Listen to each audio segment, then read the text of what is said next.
Айсшток – ігра з душой, так кажуць прыхільнікі гэтага віду спорту. Па іх словах, нават калі прайграеш, настрой усё роўна добры.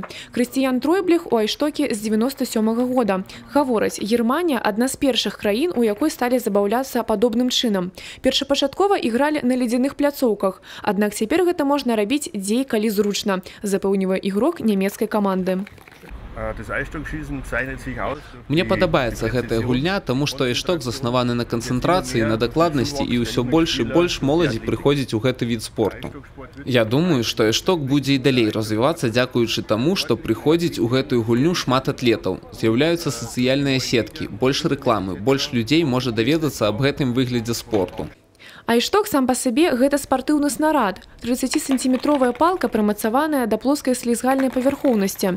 Сама ігра, нягледзячы на сваю папулярнасць у Еўропе, для большасці брастаўчан экзотыка. У горадзе ёсць сапраўдныя энтузіясты і прафесіянальныя ігракі.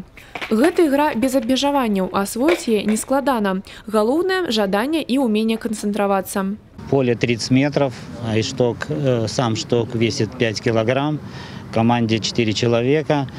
Команды по очереди бросают этот шток на другой конец поля, ближе к шайбе.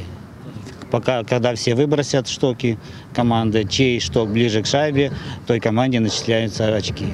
Проводится 6 таких эндов с одного конца поля в другой, а потом с другого конца поля обратно, и так 6 раз. Выніковы рахунак ігры 4-6 на карысць Мюльгаузена. Але брэсцкую каманду яшчэ чакае шмат турніраў. Наперадзе спаборніцтвы са Швейцарыяй, Італіяй і Аўстрыяй. Дар'я Артахевіч, Юрий Плінда, тэлерадыёкампанія «Брэст».